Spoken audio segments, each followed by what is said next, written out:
Welcome back to the Whiskey and Wisdom podcast. Thank you for all who are choosing to watch and for the people who decided to show up today. Shout out to the bartender, Brent. Is it Brent or is it Brent? Brent. I always say the name and I'm like, wait, am I going crazy? Not today. Okay. But as you can see, it's just the two of us. So just the two of us. So I'm your constant co-host, Chris Kellum. Tyler, y'all. And we're doing a little deep dive into Mr. Tyler. That's scary. It is a little bit. Because we're kind of early in the morning or early afternoon. Yeah, comparatively speaking to what we do. What are you drinking on today, sir? I have some Bum Energy today, root beer flavor. You're fancy. Have you ever... does anyone know who Bum is? Do you know where it came from? Bumstead. Okay. You like to buy random stuff. I didn't know if there was a reason. That is true. I heard about this on probably your favorite podcast with Max Tuning. It's up there. I only listen to 3 podcasts, so. That's true. This one, actually, I listen to this Waveform because I like random tech stuff. Yeah. League of Legends. And then Max, Don't Be Sour. So 4. Yeah, see? But sorry, I went way down off track. So Chris is the only host today. Yeah. So the point of this is because, one, a lot of people know us in general, but don't know more about you. Because the last time we had a semi-interview with you was episode unofficial. Yeah, I don't think we ever released it. Nah, it was the first episode from the hotel, Dallas. Oh, yeah. That was kind of an intro to the podcast, though. See? Yeah. So it was kind of an interview. I guess. But not as much. And you've accomplished so much, I think. Been busy. Yeah. I don't know if it's been much of accomplishments. When we first started, you were kind of moving into your sector and kind of growing as a person in your business, and now you're super fancy. Yeah, I actually got my certified financial planners designation, which is huge for our industry. Most people don't know or have heard of that, but really it's the equivalent of an accountant getting their CPA. Wait, so you're not an accountant? I'm not an accountant. Oh, okay. I work very closely with a bunch of accountants, though, but none in Wilmington, believe it or not. So if there's any accountants in Wilmington who want to have a partnership or just someone to talk to about clients and stuff, let me know, because everyone's busy and not taking clients, and I have a bunch of clients that need CPAs. Yes, financial accountants. Just got to put that out there. So not the old TikTok ones. Yes. Gotcha. Tell us a little bit more about yourself, where you work, what you're doing, all the stuff you're legally allowed to say. Sounds good. So other than being a podcast host and editing podcasts, what feels like 90% of my free time, during my business hours, I am a financial planner. So basically what that means is I'm helping people prepare for the future. So whatever that means to them, right? So a lot of people think about retirement. I also work with younger folks that are trying to get something set up for their kids. So whether that being making sure they can afford their first house, which is a big conversation that people are having these days, going to college, or even having funds available for their kids to start a business, are kind of the things for parents. And then outside of that, if it's just a young couple that are working, how do they get to afford that boat? How can they afford their dream home? How can they afford to go out on their own and start their own business? So basically all the questions of finance. Coaching is a big term these days that everyone's using. When people think financial advisor, they're like, oh, where do I put my money? Or how do I invest my money? It's a little bit more than that. It's more of a financial coaching thing. Oh, yep, definitely never knew that. I've known you the whole time you've been there. And so the reason why we're doing this too is I've talked about different coaches that I've had on the podcast before too. So now I have a specific financial advising coach. Yeah. And he was like, have you ever talked to anyone about what you do? And I was like, not really. Yeah. And he was like, how about you get on the podcast and talk a little bit about kind of what you do and how you do it? Yeah. Because my process is a little bit different than what the typical advisor that you would run into. Yes. So I'm going to do like we do to most people. Now that we've gone forward, let's go back a little bit. Yeah. How'd you end up in this? Like, what drew you into finance? Because I knew when we were working at the jewelry store, you were always looking like, oh, let's try and do some day trading, trying to change life, always making a step forward. Yeah, so the intro to it is, of course, in the jewelry industry, you're trying to push credit apps, so you're talking about finance that way. So I got really comfortable with talking to people about their own finances, how they could afford comfortably the engagement ring for their significant other, or the perfect timepiece after they got their bonus from work, or whatever the case may be. Like, how can we actually get you in this without you going into debt or anything like that? Or maybe a little bit of debt that you can afford. That makes sense, right? So if there's like 36 months interest free, take 3 years for free, basically, to pay off that watch, as opposed to another time when it might be 18 or 30%. So that was the first intro into it. And then I was like, no, this is kind of neat. Let me get into trading a little bit. So right before I left, when I was getting my master's in finance, I learned about options trading from one of my professors. I was like, let's get into that. So I was day trading options, which is dangerous. Don't do it. You can win a lot of money and you can lose a lot of money. And when I said win, I say that term specifically because you're absolutely gambling. There's an idea of where you're going with it, and if you have enough time, you might be able to win 55% of the time. Yeah. And as long as your wins are bigger than your losses, you're doing okay. But don't do that. It's not safe. Yeah, that's like in general when people are like, "Oh, we're gonna win big on buying lottery tickets," and you're like, "Yeah, all right." I applaud you for trying. Exactly. Usually you're only winning $10 if you do. If you're lucky. Unless you buy those fake lotto tickets and it's like, oh, you won 50. That's just how I know it's fake.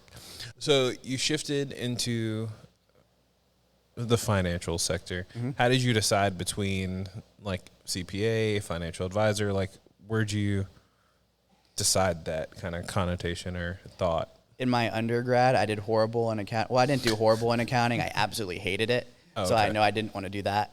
And the finance professor that I had was the hardest class that I ever took, but it was the most interesting. And so that's where it kind of piqued my interest at first. And then that's when a couple years into the jewelry industry with you, I was like, you know what? I kind of like this area. I know no one in it. I don't know what to do. Let's go back, get my master's so I can, one, learn more about it, and two, get the right connections to get into the industry. Nice. And I'm happy you stayed in Wilmington and didn't just be like, oh, well, I'm going to move to Charlotte. Peace. Like, go to New York. Gosh, there's so many financial people in Charlotte right now. Oh, yeah. I'm like, but I don't like that city enough. I couldn't move there. My godparents live out there, so I have a place to stay when I go there. But other than that, I don't have any intentions of going out west. Is it too big of a city for you? A little bit. I kind of like the smaller feel of this town. Like we've said plenty of times before, it's the largest small city that I know of. I had somebody the other day being like, oh, yeah, you guys don't have a lot of stuff. I'm like, yeah, because we're like a large town. Right. Not a small city. Like, there's slight differences. People that come here from big cities that are moving here, what I like to tell them too, they're like, this place is so small. And I was like, first of all, we have one of everything. So there's nothing more you need. And I said, and we're growing big enough that we're starting to get two of everything. And they're like, you're right. It's like, well, when you're adding a second Target, that's when you know you're exactly you're moving big. up in the world. Gosh, I'm so old. I remember fighting for them to get a Target. That's the sad part. Yeah. So silly. But business-wise now, like, sorry, I am all over the place today. That's how all the podcasts are. But in your business sector, where you're at now, like, what are some things that you like to focus on? Like, because we're always looking at like what people are currently coming to you for, but what is something that you'd like to help people with and kind of grow that part of your business? Yeah, so I'm going to start kind of broad and then narrow it in. So the reason why I got into the business, everyone always talks about like, what's your why? Why did you decide to get into the career that you're getting in? When my grandma actually passed away, she was able to give my mom and her brother quite a significant amount of money. And the good thing about that is it was very nice to get that inheritance, right? Yep. But the bad thing is my mom and her brother, they do well enough. They didn't need that extra money, right? So they would have been more fulfilled if they would have been able to see their mom experience more things. Okay. So hearing that story and being able to see it, so like she was like from the era like right out of like the Great Depression, right? Like she was using tea bags twice and like cleaning off the plastic silverware. But if you use your tea bags properly, you could use it twice. You could, but you don't need to, is what I'm saying. Yeah, I know. When you have that kind of money, you don't need to use your tea bag twice. That's how she got that kind of money, though. I know. There's a trade-off, and you're right. Because you have people that have that, and then, like, I've had clients that have passed away and just leave tons of money, and it wasn't their goal to have, like, a huge inheritance. There's some clients that is their goal, and we have strategies to get to that, right? But some people just want to live an awesome life because they saved their whole entire life to have it, and then they don't spend it. So that's what makes me different than a lot of other advisors out there, is most advisors, how can I grow a portfolio as big as possible? Because most are going to be RIAs, so basically what that means, it's fee only. So they're getting paid off the money that they keep, right? Okay. So it incentivizes them to keep the money and try to like, well, I'm going to go on a trip to Alaska. Well, you should probably only spend $5,000 on that trip instead of 10.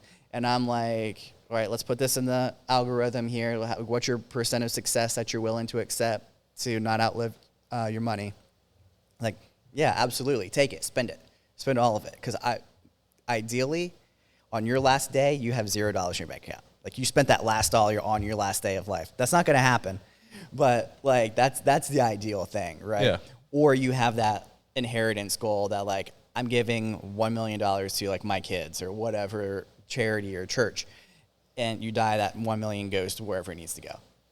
So that's kind of the broad focus and why I like working with mostly like kind of the retiree side, but of course everyone's going to say that, right? Because that's the people that have the money and that want to like put it in motion.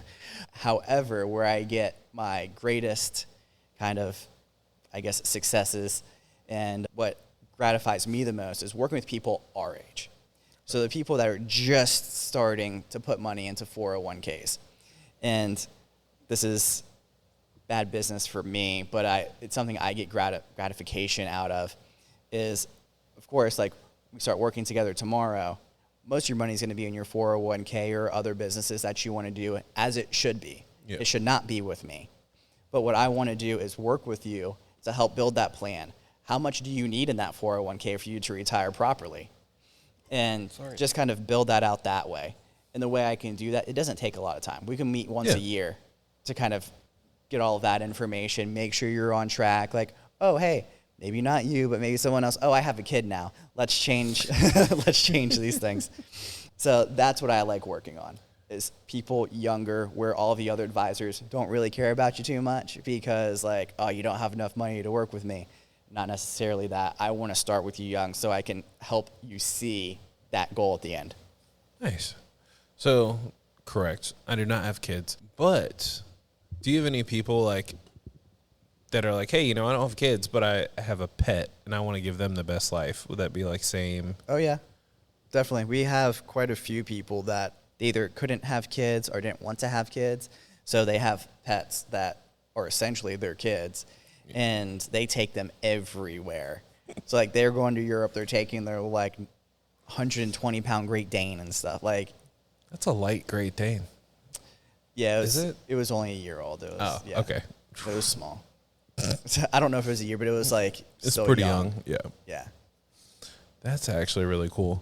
Yeah. And it's interesting because, like, I don't think people realize how much of a pain it is to get a pet overseas. Oh, yeah. My newest one that I'm actually working on now is we're getting a horse from Ireland over here. Ooh. To race or just to have a horse? Show horse. Oh, okay. Mm-hmm. Sorry. All I can think of are Highland cows. So I was like, horses. Evidently, there's a specific like airline that only flies horses. I did not know that. I saw something about that because they were talking about I think it was the Olympics, because those people like doing the Olympics, they're with their own horses versus like other competitions you're like showing someone else's. But during the Olympics, like, there's literally just a giant Airbus that That's so crazy. hook the horses up, set them up right, and it's like interesting.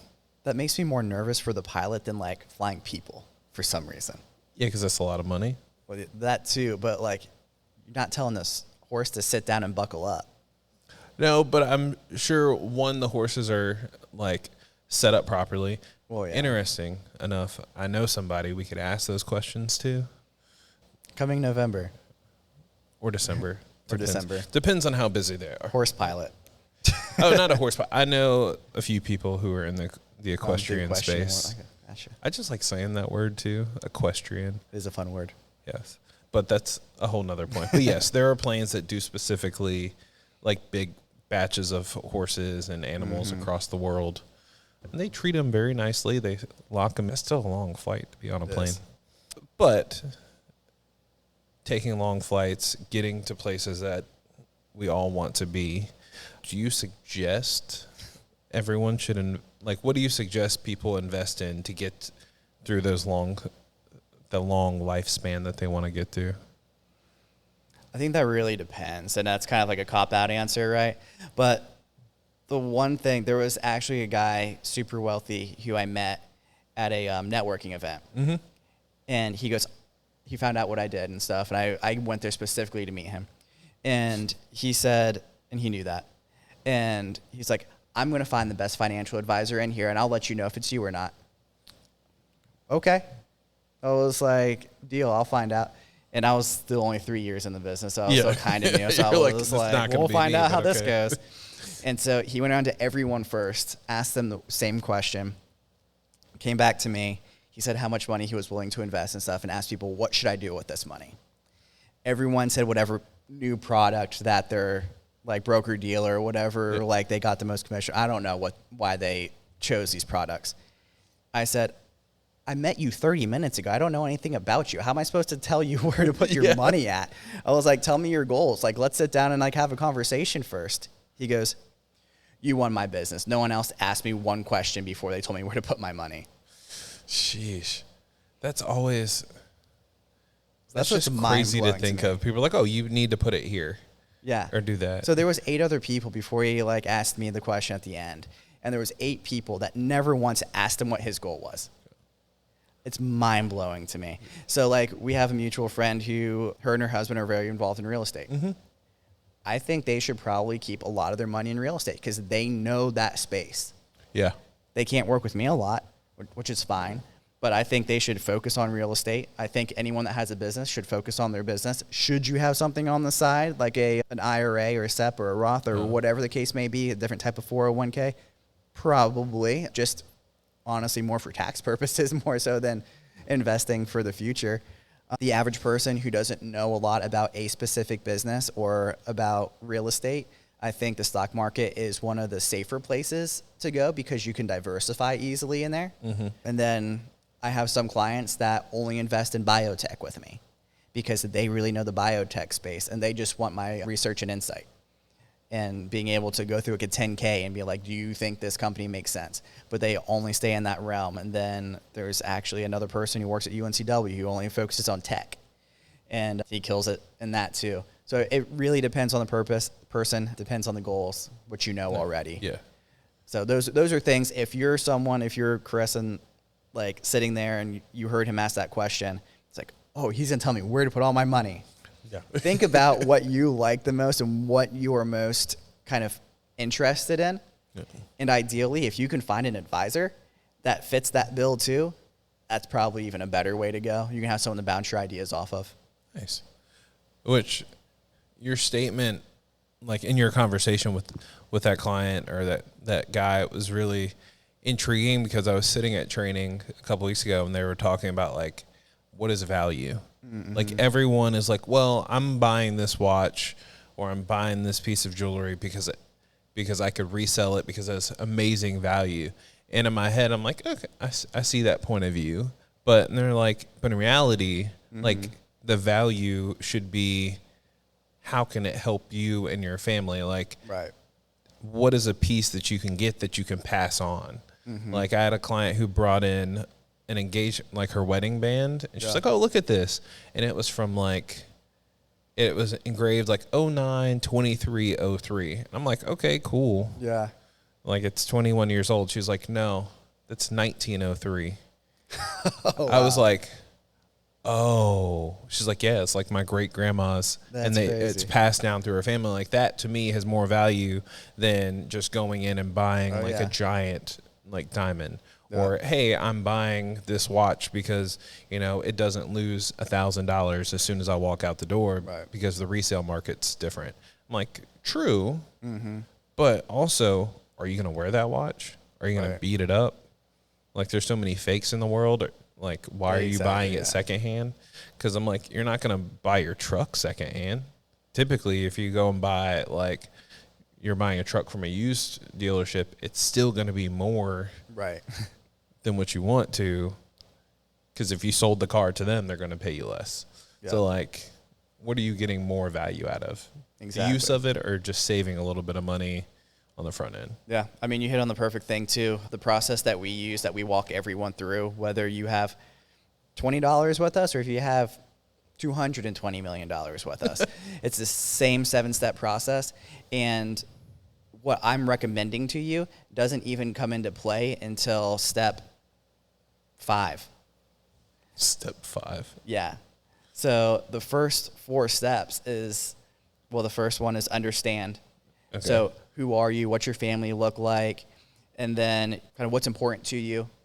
And then identify. And you're going to start identifying goals. Mm-hmm. And then analyze. And analyze is kind of, okay, what do you have now? And does it make sense for the goals that you're working on? Okay. And then not until 4 are you starting to develop a plan. So that's where it's starting to become a little bit more involved, but it's not even until step 4 where you even talk about stocks and bonds. And then step 5 is me actually like saying, hey, this is what I'm suggesting. And then after that, implement. And the last step is monitor, which basically is coming back and saying, hey, How is has that done? anything changed? Have the things that we've put into place, does it make sense? Have they not done as well as we thought they were going to do? Are they doing better than we thought they were going to do? So really only 2 of the 7 steps are even getting involved in the, like, where it's or how you're investing it. So next year, I'm going to ask you to find a better acronym, because currently I don't like my Spectrum brain is like, I don't like this acronym. It doesn't make sense. It's not a good acronym. There's a phrase that people use in the industry for it, but yeah. I'm going to ask you next year, what is Okay. it going to be? Like, stocks do make sense, but don't mean I have to like it. I asked you this question earlier before we were on the podcast. What's the difference between like a stock, bonds, and index? Indexes. So stock is going to be of one specific company. So you could go and buy 1 share of Pepsi, and you're the proud owner of like 1/200 millionth of Pepsi or whatever. Depends on how many stocks are out. Yeah, however many shares outstanding that they have at the time. A bond is ways that you can either have corporate bonds or government bonds. So corporate bonds are ways for companies to raise debt to pay for something. And then you have government bonds. A lot of people they call them muni bonds, municipality bonds. So like when UNCW was doing the library, we actually sold UNCW bonds, muni bonds, to help them build the library. Interesting. Yeah, so that was a debt that they took on. So there's people that are making money every single month Based off of that. Yeah. And then an index is going to be a group of stocks. So typically they follow a specific area. So there's an S&P 500 index, so it just follows the S&P 500. There's a tech index that just follows tech. And if you want to get even more involved, there's other funds that they don't have to follow any index, and it's just money managers that think they have the best way of outperforming certain indexes. Okay. Yep. So you can really get involved and down the rabbit hole for that. That could be a whole other podcast. And there are. I'm like, I feel like those are like good concepts, but because of how volatile the markets can be, I'm like, give me an index. Oh, yeah. So there was a company that was doing really well with all of the chip manufacturing and stuff. Mm-hmm. And come to find out, they were fudging their accounting numbers. So if you didn't pull your money out before last week, you lost about 25% of the value in like one day. Oh. Yeah. So, but if you just had the chip index, which there's one out there, you might have felt a little bit from that going down, but it was probably still up overall. It's not going up and down as much. You probably didn't make as much as you did in NVIDIA this last year, but it's better than being down as much as you could be too. Oh, for sure. Do you suggest investing in coins that aren't? I cannot confirm nor deny that question. I don't want my broker-dealer firing me. No, but for real, like physical coins, like the dollar bills. Have you seen those in a while? Do people still buy those things? Oh, yeah. How? Especially now. People like commodities right now. And you can either have them custodied at a financial firm or you can buy the actual gold and silver coins. So the pro and con of that, right, is you actually have those coins. So if a solar flare comes and all of the data centers get blown up, you have the physical coins. On the bad side of it is everything stays up. Now you have to try to sell a physical coin. And then you go into a pawn shop and getting like pennies on the dollar for what it's worth, unless you're going to like a coin trading place. So trade-offs. It's always interesting. Like people will come in and be like, "Hey, I'm trying to sell you this gold," and I'm like, "Cool. Well, I can't just take." I don't think people realize like in the jewelry industry, there's like pawnbrokers who like take your stuff and then if you don't come back, they'll just sell it. And then there's like us who has to, if we get the gold, we just send it to a smelter and refine the mess out of it.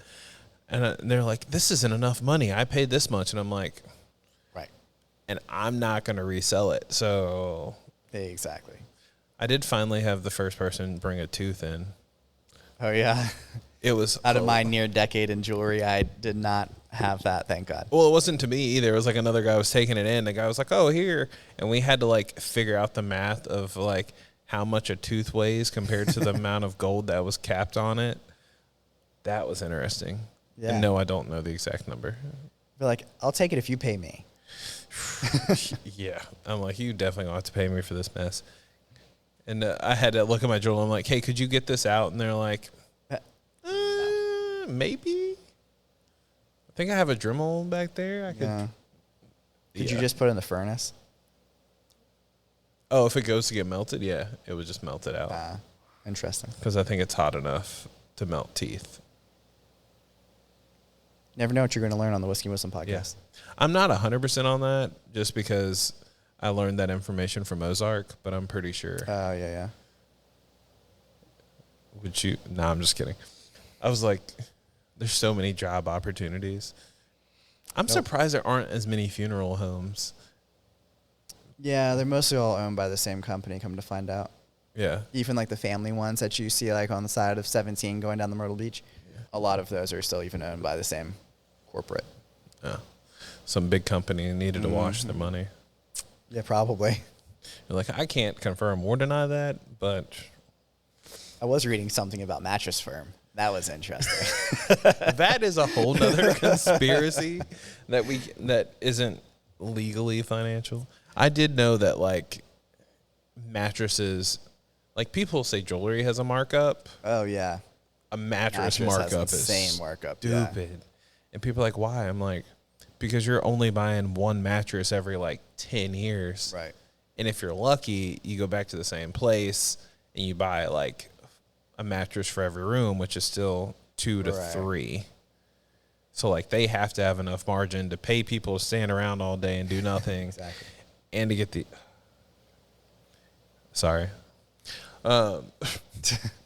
so I know we asked this. Yeah, someone has asked you this at least twice. Mm-hmm. And we always look like really far back when I ask this question. Is like, if you could tell your younger self one thing, what would it be? Mm-hmm. And by younger self, I mean like if you could tell yourself, 7 years ago, that kind of that distance, not like super young. You could tell your younger self something. What would it be? I think I would tell my younger self at any given time to dream bigger.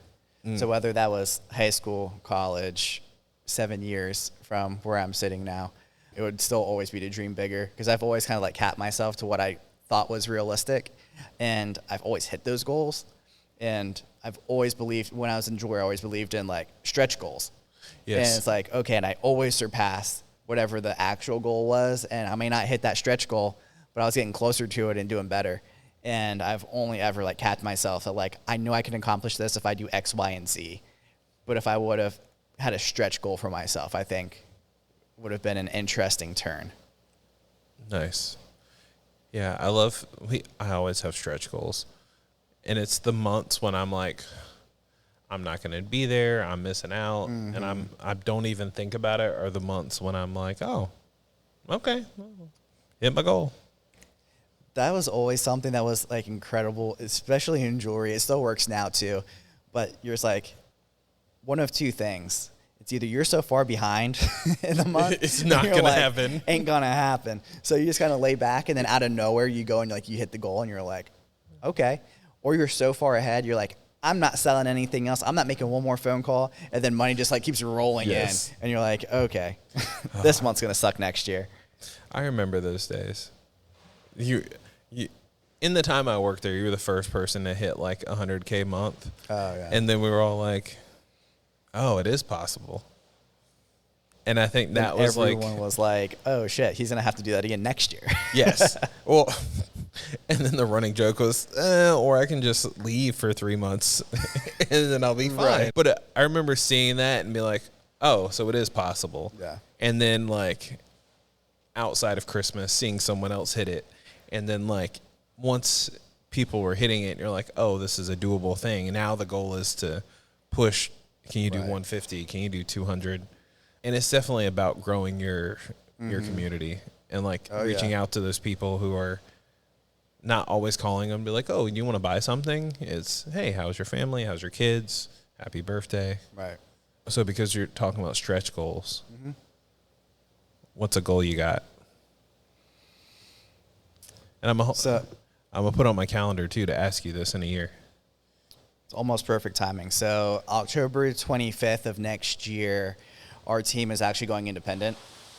So that's the focus right now too. So I guess the stretch goal for me is I should be able to double the amount of people that we onboarded this past year, knowing that we need to get up and running to hit those goals while we're going independent, not after going independent, right? Because if you take your foot off the brake, it's going to take a lot more momentum to get started up again. Yes. So I want to keep that momentum high.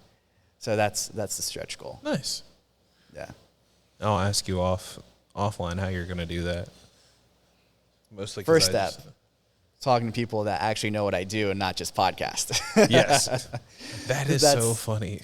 Because people are like, wait, you do something outside of a podcast? Uh-huh.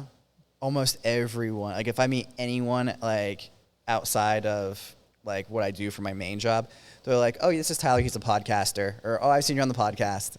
I'm like, you do know that's literally like a total of 8 hours out of my whole entire month. Yes. If that. Yeah. That's including editing and everything. Yeah. Well, you got anything else? Final words? Where can people hit you up and use your expertise? Yeah. If you find me on LinkedIn, that's what will get me the least amount of trouble. So find me on LinkedIn. I'm pretty sure it's just at Tyler C. Y'all there. Okay. Instagram, I'm most active. If you want to follow me on there, that's Tyler_y'all_. And I run the Whiskey and Wisdom podcast. So hit up that too if you need to. Yes. So yeah, check us out. We do have a YouTube if the things actually work and technology likes us. But yeah, follow us, like, comment, share, subscribe, and hopefully we'll catch you in the next one. Cheers. Peace.